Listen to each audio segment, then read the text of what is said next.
There's a little-known part of Hollywood that most people are not aware of, known as the Audience Test Preview. The recently released book, Audienceology, reveals this for the first time. Our podcast series, Don't Kill the Messenger, brings this book to life, taking a peek behind the curtain. And now, join author and entertainment research expert, Kevin Getz. Welcome, everybody. Power in Hollywood comes in many forms. For example, there's the financial, creative, political, social, or media power. And there can also be a blend of multiple powers. Or some can have different types of power at different points in their career, like my guest today, the legendary Peter Bart. After starting his career as a staff reporter for the Wall Street Journal and the New York Times, Peter entered the movie business and was in one of those rare seats at Paramount Studios in the 60s and 70s, responsible for such classic films as Rosemary's Baby, True Grit, Harold and Maude, The Godfather, and Chinatown. Following his years as a studio executive at Paramount and MGM, as president of Lorimar Productions, and then as a producer, Peter held a position as editor-in-chief of Variety magazine for almost 3 decades and was one of the most influential journalists in the industry. Over the years, he has also authored 9 books, and he's been a TV show host and a screenwriter.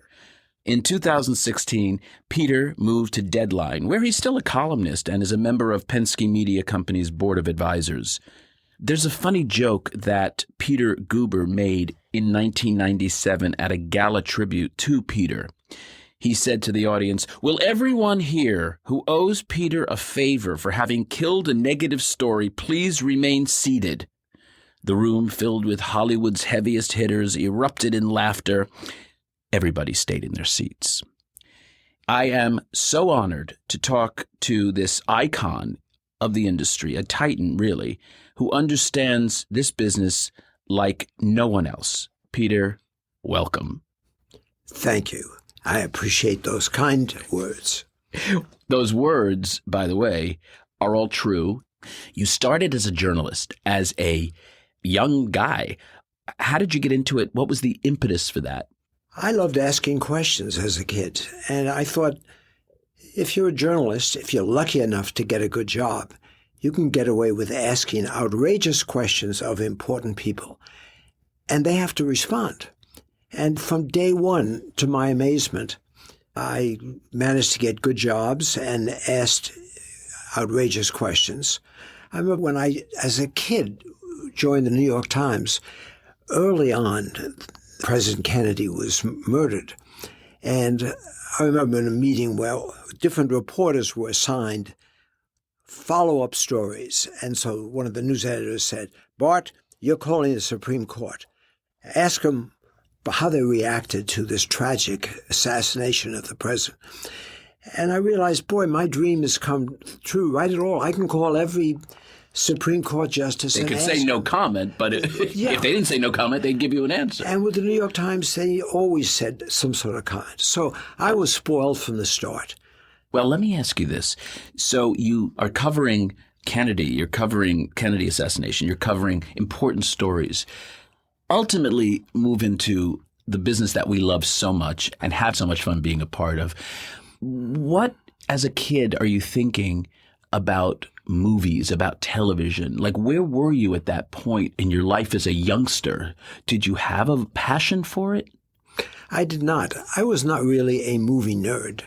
I enjoyed listening to radio. People did that in those days. Oh, yes, radio. I'd go to movies, and I liked the aura of the business. But I was really interested in other things. I was, among other things, interested in business and economics. I went to the London School of Economics. 2 years on scholarship. As an undergraduate, I went to Swarthmore College. Well, that's a very good school. I love it dearly.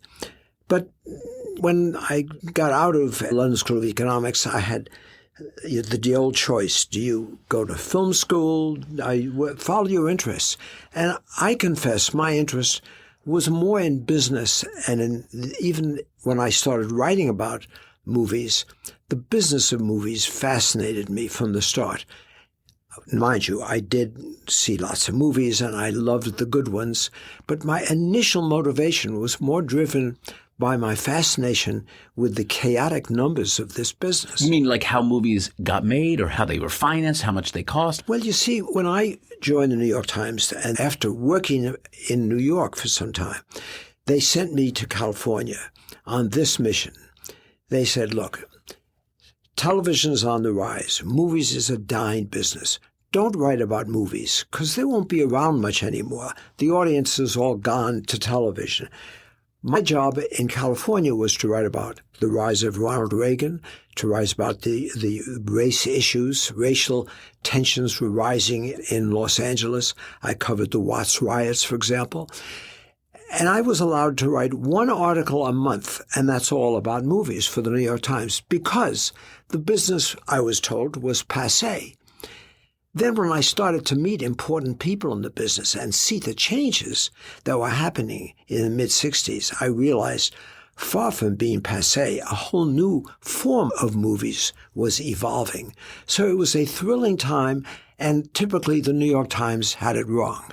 I can only imagine, how does a guy from the New York Times and sort of, let's call it serious journalism, move into a studio position? How did you get that job?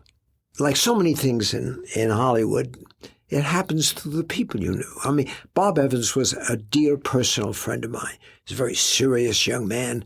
In that era, he's such a different person than the image of Bob Evans as the showman and the sort of superstar character.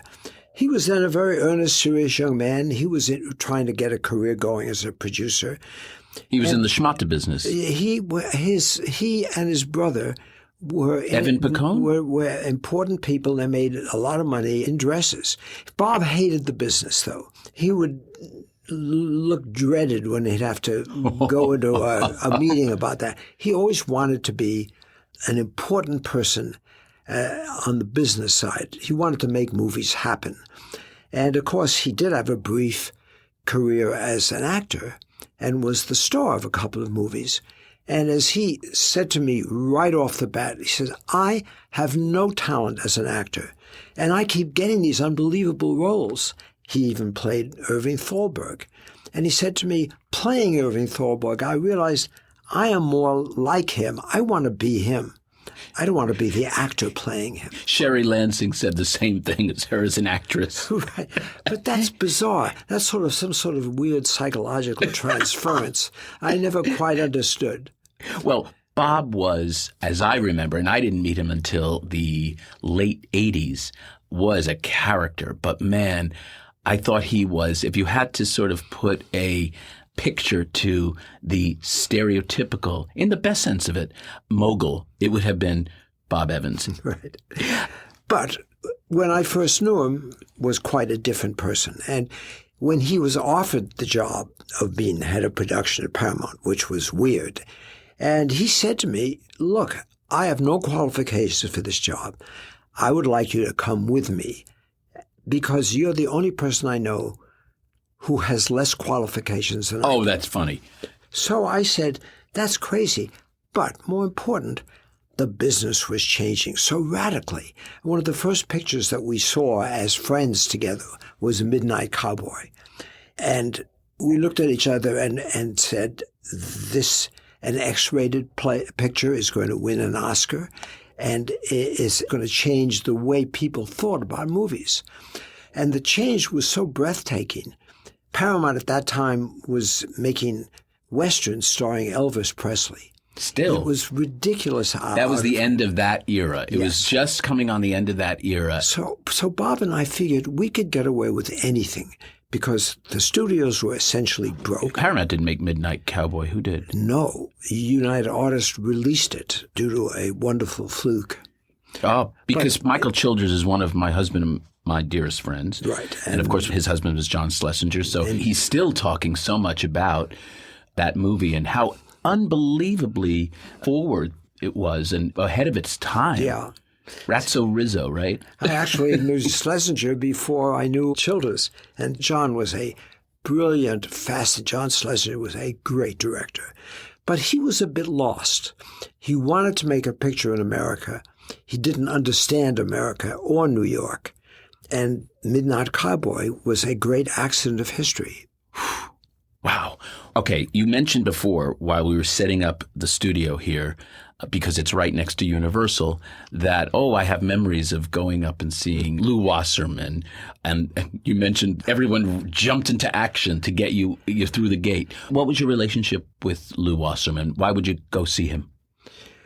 Well, again, as a very young person at the New York Times, with that warning that you shouldn't write too much about movies because they're dying, we got to know each other because I was a kid reporter on the Times. He wanted to be mentioned, to be in the New York Times.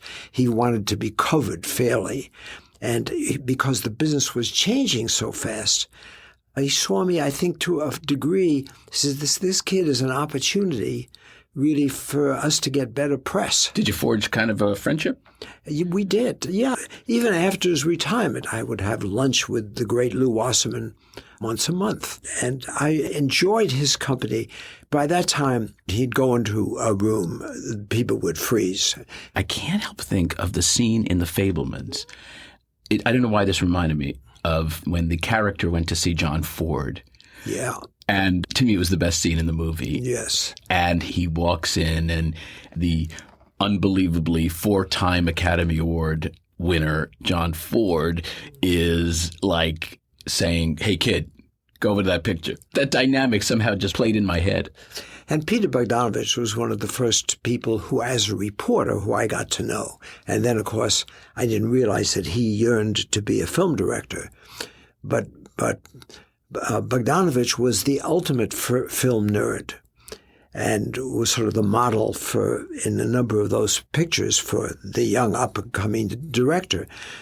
But I always felt that when I got to know him, he should have had my job because I wasn't prepared. Yeah, why is that? I wasn't prepared to choose what books to buy, what pictures to greenlight, what stars. Well, how the hell did you end up doing it, though?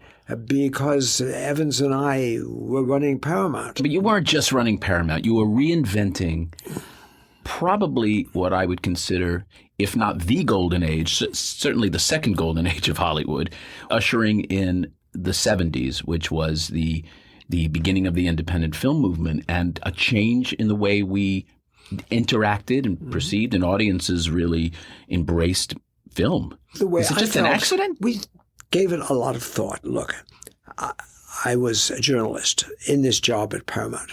I felt the way I could contribute most would be to buy the rights to really interesting novels that were coming out and to base films on the good stories in those novels. And what were some of those characters?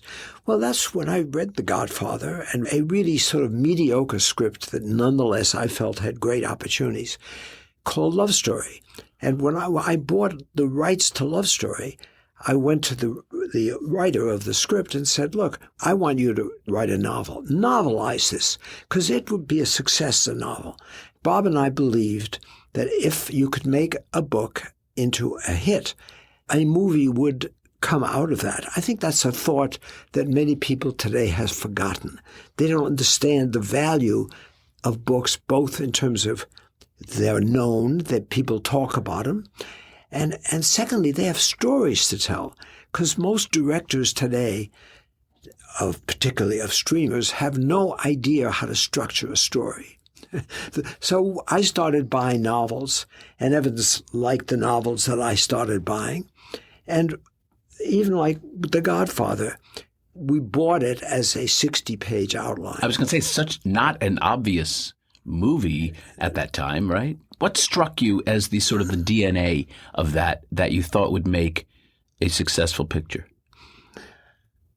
I thought that the story was brilliantly constructed, and I thought it was an important novel about a family and a great love story, and about the way the Sicilians found a way of adapting their codes to that of American capitalism.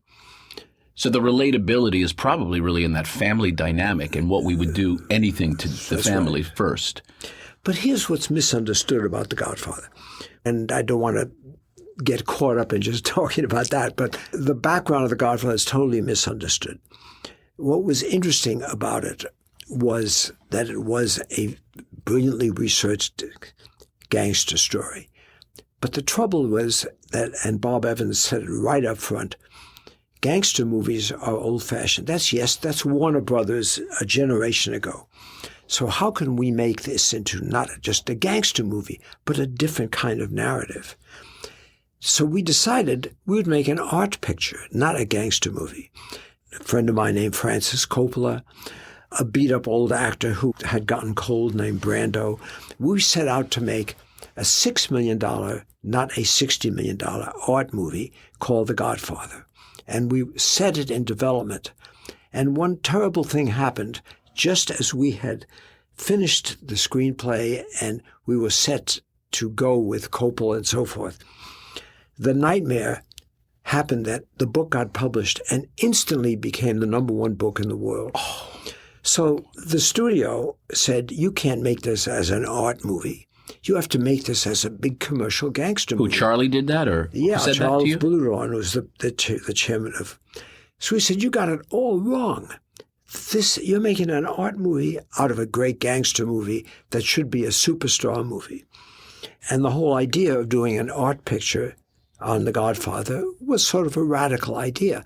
But if you see the movie today, you could see in every way, in terms of its production details, its cast, its pace, it's an art movie. It's absolutely intentional and deliberate. And I just saw it in the recoloring or remastering of it at the Academy. And Francis was there with Talia, and they presented it.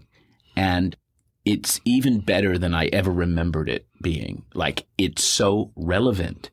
And many of your movies, I think of Chinatown now. Did you find that as a book? Yes, but we wouldn't know it on The Godfather, though, because you've often spoken that, and I think with validity, don't ever judge a movie until you see it with an audience. Oh. Now, The Godfather was weird because I remember even the opening night, the premiere with a celebrity audience, when the picture was finished, there was total silence because the audience was sitting there and trying to figure, what did I just see? Stunned, yeah. It is not the movie I expected. What happened to this shoot-'em-up gangster movie? We have seen this very idiosyncratic art movie. How did that happen? So this was one case, to your point, where if you saw the movie, even with an audience, there was sort of a shocked silence. People were surprised by it. They didn't react. Was it ever tested with an audience? It was not tested. That was prehistoric days. Many movies were tested. That really, because it was so specific and art and also oriented. There's so much controversy about the editing of it because the studio tried to edit it to a shorter movie. The people who ran Gulf and Western, they had that much hands-on at that time? They felt it was too long and too arty. So they cut a version that was 20 minutes short. And it was a lousy movie. What did they know about filmmaking? Little. If you were a company that had made nothing but lousy movies for a generation, and all of a sudden you own the hottest bestseller in the world. I understand. I can understand that. Then you're in confusion. You don't know what to think. Anyway, I don't mean to get stuck on The Godfather. No. I was asking about the audience, and I love what you said, because you also are very, very vocal and have been in your career about this idea of don't believe the buzz. Don't believe the good or the bad buzz. I think it might have been connected, the quote that I remember reading, to the Oscars. Because, and I'm the same way, people will say, oh my God, I got a 10-minute standing ovation at Cannes. Or the Toronto Film Festival, they loved it. And I'm saying, okay, let's show it to real people and see what we really have. But the studios in that era of the 60s going into the early 70s did not understand testing, did not know how to read the audience and adjust the movie accordingly. So there were movies that we ran that played very weak. The test screenings were more you invited friends and family. And maybe now and then you showed it an audience in Pasadena. But it's very unscientific. Very unscientific. And the cards, no one knew how to ask the right questions. You've reinvented that whole science now. So we would have this experience of running a picture like Paper Moon. And people would say, well, what is that? Harold and Maude, we tested at Stanford with students, and people were a very cerebral audience. It was so different from movies of that epoch that sort of like half the audience would say, "What the hell was that?" The other half were in tears, and so. Today, Harold and Maude, I would love to have had the experience of taking that to you and saying, "This is a strange movie." And we would have said, "It's a streamer." See, that's a perfect example of the kind of movie that's very personal movie that affects people emotionally. Recently, I'm sorry to interrupt. Recently, a filmmaker, very recently, in the last month or two, said to me, my movie is like Rosemary's Baby. It's like Rosemary. And I finally said, in all due respect, Rosemary's Baby would not be made theatrically today. Yeah. What do you think about that? Do you agree with me on that Rosemary's Baby probably couldn't get a theatrical release today? Rosemary's Baby would have been an ordinary horror picture today, and it would have been a streamer. So I had seen Roman Polanski's movies in Polish. There's a brilliant perversity in Roman and his movies. And I said to Evans, if we took this material, which could be ordinary, and brought in a marvelously perverse director like Roman Polanski, we could end up with, again, a whole different kind of movie. An elevated horror film. A really elevated and thoughtful and disturbing movie. I called Roman. I said, "I have a movie for you. I want you to come to Hollywood." He basically said to me, "No fucking way. I don't want to go to Hollywood. They're not going to let me make the kind of movie I want." I turned it over to Evans, who did this brilliant sell on him, and got Roman to come here. Unfortunately, now Roman, as you know, because of unfortunate activities, can't come to Hollywood today. So it's a tragedy because he's in his 80s, and I would love for him to come here. He's still making some good pictures and has over the years, thank God, in Europe. Brilliant, strange man. But once again, Rosemary's Baby, with that cast, would have been difficult to figure it out. Absolutely, because the story and the big idea has overtaken the unfolding and the character development and all of those things that have gone into so many of the great movies of yesterday. Yeah. It's really interesting to me. Before we leave Roman Polanski, I remember hearing a story about Mia Farrow and Sinatra. Can you share that with us? Well, this was Mia Farrow's big break. She'd never done a character of this depth as in Rosemary's Baby. So she was doing great, but the trouble is, in order to elicit a performance from her, Roman Polanski, the director, was having 10 takes, 15 takes. There was as many as 35 takes. In order to get to that performance. To break Mia down from being a television actress into being the character. But he was known for doing that always, right? Yes. Many, many takes. Like really Stanley Kubrick, right? That's right. Exactly. So one day, an attorney shows up in my office who identifies himself as an attorney. He identifies himself as Frank Sinatra's representative. And he said, "Look, I want to be straight with you. Mia Farrow and Frank Sinatra, that's a new marriage. Frank wants to produce a picture, and Mia is going to be the star. That will never happen if Polanski keeps doing 30 takes with Mia, and she's going to be a wreck, so she won't do my picture. So here's Frank Sinatra's message. It would be in the interest of your health and that of your family if you told Roman to limit to 2 takes." And I did not laugh at him, but I said, what you're saying is so profoundly stupid that I'm not giving you a serious reply. If you want, I'll set up a meeting with you to say that to Roman and see what happens. He never took that up, and Roman... And you never mentioned anything to Roman at all? I told him that Sinatra threatened to kill me. And I believed it because I knew Sinatra. I mean, I had, again, as a journalist, I had spent time with Sinatra, so I knew him and his friends. I want to just ask you about Chinatown before we move out of Paramount, because Chinatown was such a seminal movie and revered by so many. What was the genesis of that? Well, Bob Town was a brilliant writer, and this came out of a collaboration with Bob and other writers. But again, it was a very dense story, and it was hard to stay awake through the screenplay because there was such details about esoteric subjects, the water distribution of water in California and Los Angeles. Could not be more of a boring subject on paper. Exactly. It was very difficult to get it through. Remember Paper Moon? Like Paper Moon, set in the 30s, we intended to shoot it in black and white.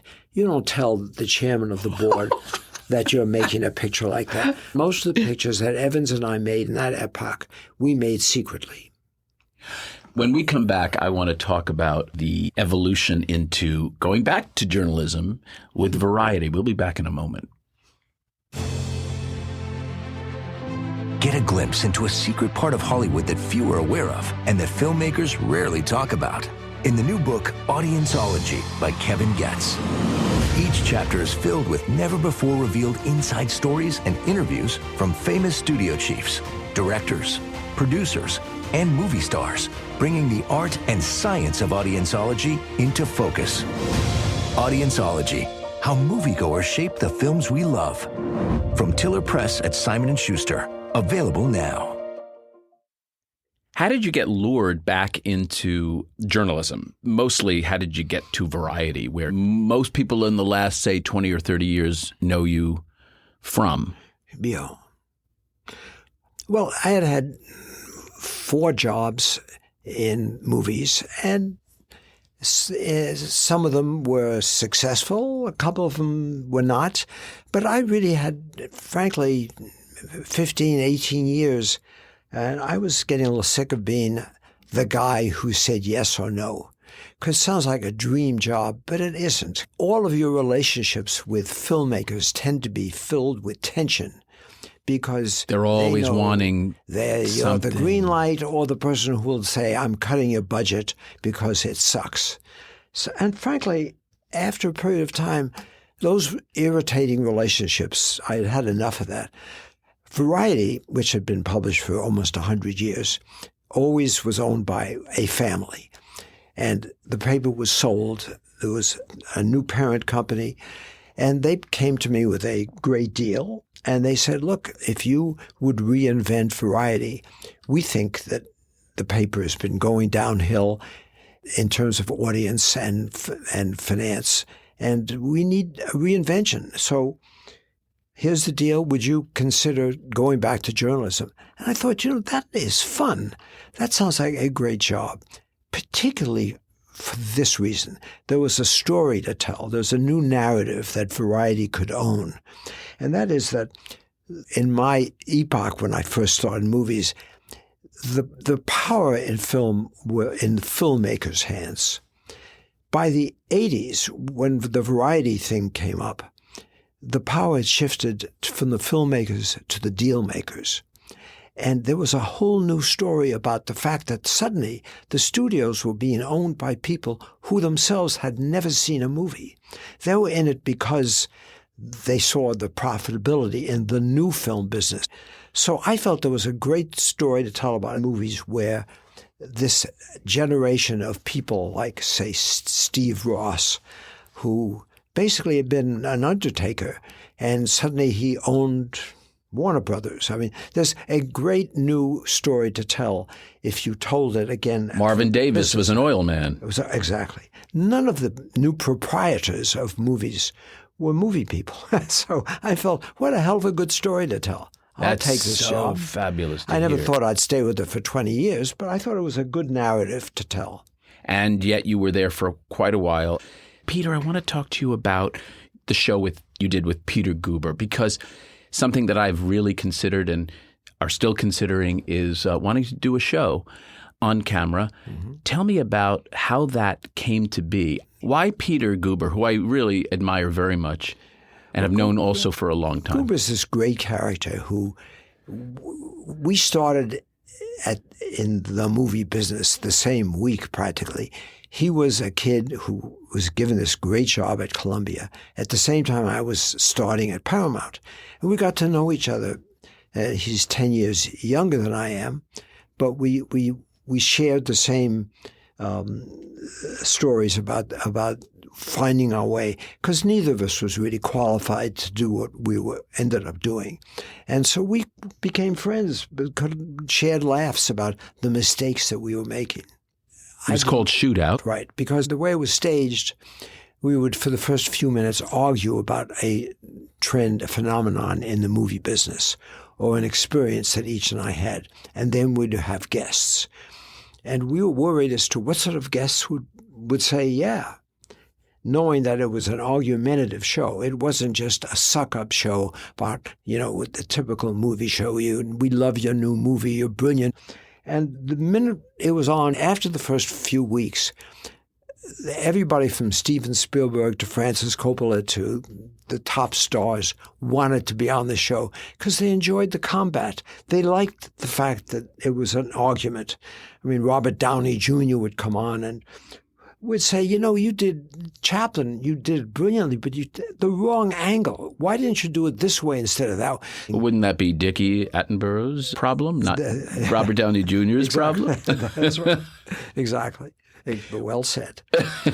And we would talk about, again, in your expertise, the way in which pictures were being released and misunderstood in their promotion, and so forth. So we got very heavily, for the first time, an audience show that got into actually the distribution and promotion of movies. When you talk about the combative nature of the show, which to me is far more interesting than any other type of interview show, you as a journalist in your entire career, and I imagine from a boy, have had to endure a lot of criticism yourself. You have people like myself who've revered you over the years for many, many reasons.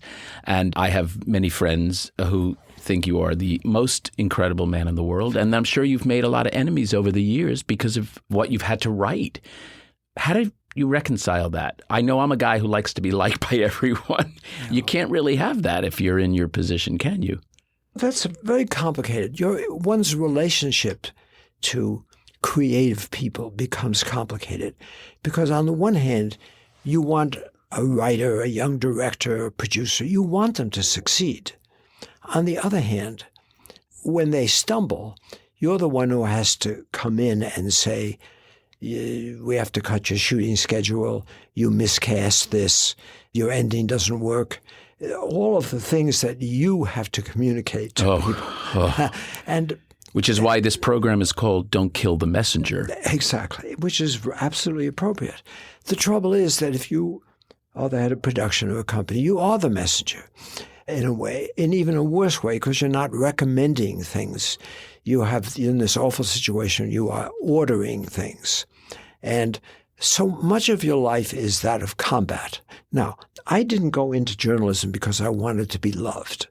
I went into it because I thought it would be interesting to ask questions and tell stories, try to get behind the facade. And it's the same way, therefore, when you're a film executive, because once again, you can't afford to want to be loved. You're going to be hated much of the time, if not most of the time. So funny you say that because what I've evolved into and what I now realize is my sort of leitmotif, if you will, is getting to the truth. My years as an actor, and then, of course, moving into what I did was to get underneath the surface. So what? So what? So what? To the point where you come up with the essence of the problem, of the issue, and then find positive solutions to recommend to fix something. Except when it's not fixable, well, no. The terrible thing is some pictures are brilliant because of the casting and are failures because of the casting. And if you see Terms of Endearment and it was brought to you for testing, That picture is brilliant because of the accent of Jack Nicholson and Shirley MacLaine are brilliant in those roles. And Deborah Winger. Deborah Winger, who an unlikely person.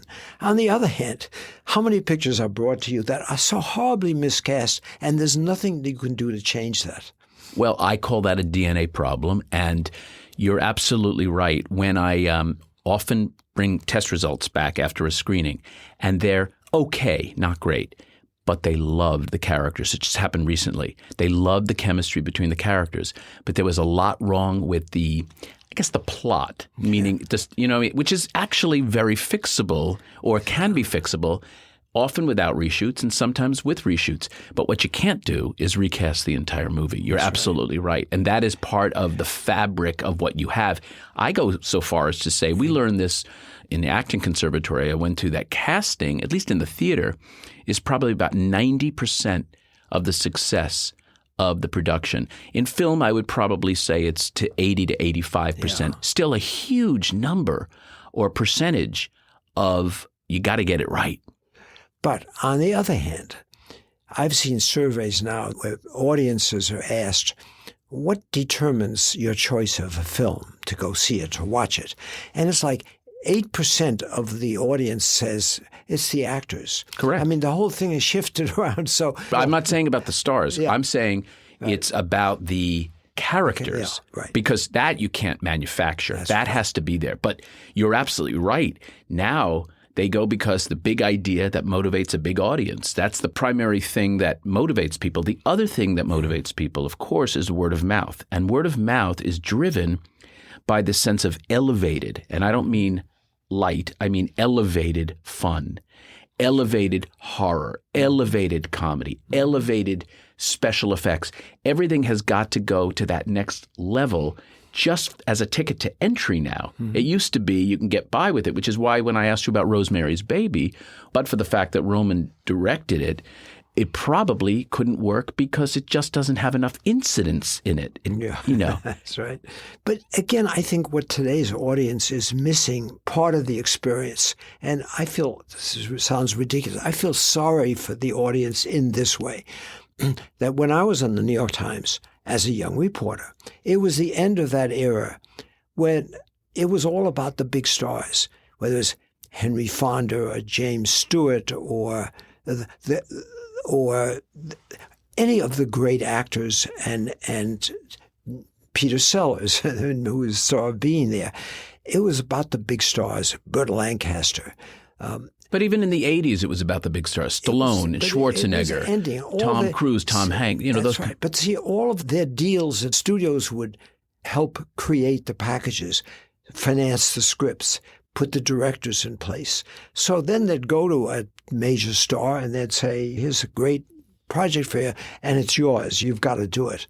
That, by the 80s, even by the 70s, the stars had lost those contracts and they didn't have studios developing scripts for them. So they were thrashing around. And with the exception of, again, you mentioned Tom Cruise, he was bright enough to realize his predicament and to develop his own projects and to be an active producer. He decided to guide his destiny and not be thrown among so many actors today in ridiculous roles. 100%. You and I, man, I love that you're part of the Tom Cruise fan club. Tom is one of my absolute favorite human beings. He is a terrific guy. He's a terrific actor and producer, and I'm so thrilled to have worked with him as closely as I have. So I cannot let this program end without saying that I have felt like I've known you for, and rather intimately, for about 43 years. Let me explain. Your nephew happens to be one of my very best friends on the planet, Roger Bart, and we went to school together. We went to the acting conservatory together. Roger is a majorly successful Tony Award-winning actor. Couldn't be more proud of him. I've become now, I think, uncle to his daughter, Eller, and couldn't be happier for that either, since she's about to start as my second assistant. And as a result of that, I mean, I've been to your childhood home in Martha's Vineyard. I know your brother, and your sister-in-law and your other nieces and nephews.